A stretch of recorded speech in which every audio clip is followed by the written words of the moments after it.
Gaano na nga ba kakapal ang mukha ng China dahil hanggang ngayon ay hindi po tayo tinitigilan. Pasok pa rin po sila ng pasok sa ating EEZ at patuloy pa rin po tayong hinaharas sa ating EEZ dito po sa West Philippine Sea.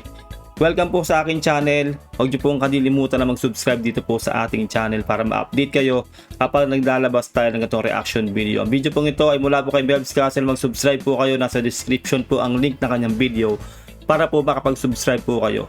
Ang title po nito, China Warship na gulat. Babanggain talaga sila ng Philippine Navy Warship. Akala siguro maduduwag tayo. Simulan na po natin to. Let's do this. Gray ship versus gray ship na ang labanan. Wala ng Chinese Coast Guard, wala ng Philippine Coast Guard. Warship laban sa warship na nga. Pero wala namang tirahang bombahang nangyari. Banggaan malapit na o kamuntikan na. Habang nagpapatrolya kasi sa Bao de Masinloc ang Philippine Navy Warship, may isang Chinese PLA warship ang nagbalak humarang. Galit na galit ang China. Habang tayo pa chill-chill lang. Maririnig nga sa radio challenge ng China ang ingay nila. Parang walang mga utak. Hindi tayo hinayaang makadaan. Pero nalagpasan nga ng BRP Emilio Aguinaldo ang Chinese PLA Navy warship na gustong manggulo. Grabe itong China, no? Ayaw talaga tumigil sa pangaharas sa atin sa ating sariling teritoryo. Harang sila ng harang. Nangaharas talaga sila, lahat ginagawa nila. Tapos sasabihin nila sa sariling media nila na sila yung nasa tama. At tayo nagpo-provoke daw. Hindi po ganun, no? Talaga pong fake news po ang ginagawa nitong China. At maling-mali sila dahil mismong UNCLOS po ay nilalabag po nila sa ginagawa po nilang to.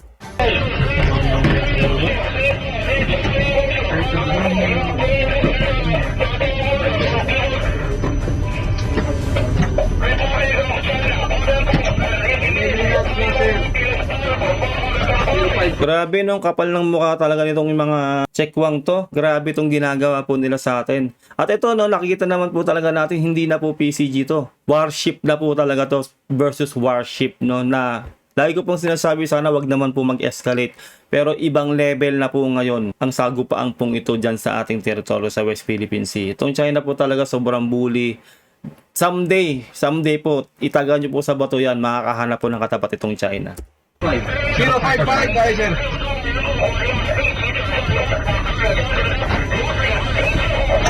Sagot mo rin lang. China Warship 5, yun? Binabala kasi ng China ang i-full control ang Scarborough Shoal. Kaya ang AFP hindi papayag dyan. Imbis nga na Philippine Coast Guard ang i-deploy, barkong pandigma na ang inilaban.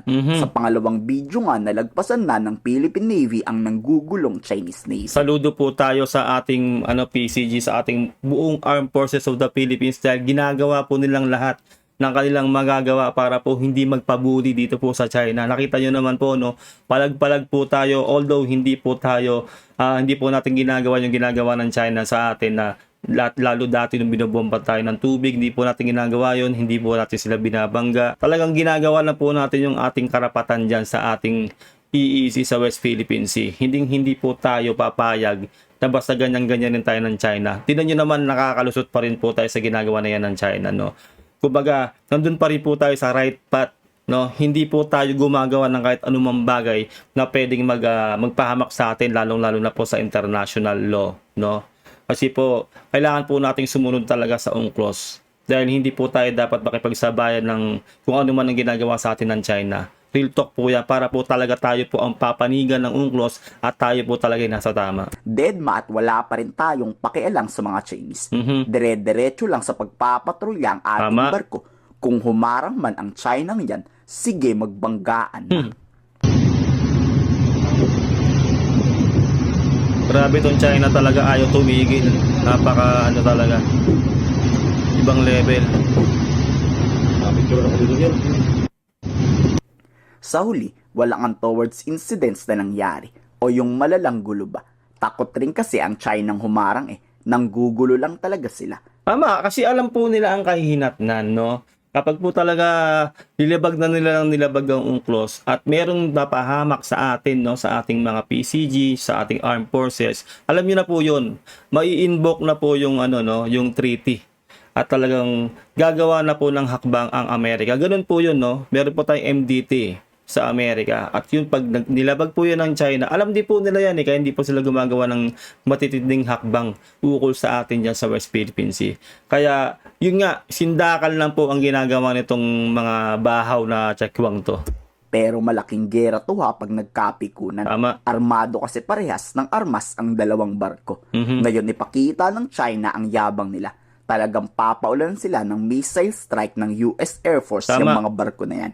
Lalo ngayon po, patuloy po ang pagpapalakas po natin. Isipin nyo, may Miguel Malvar na tayo. At parami pa po ng parami ang ating mga barko na magmumula sa South Korea at sa Japan. Real talk. At malapit na rin po tayong magkaroon ng submarine.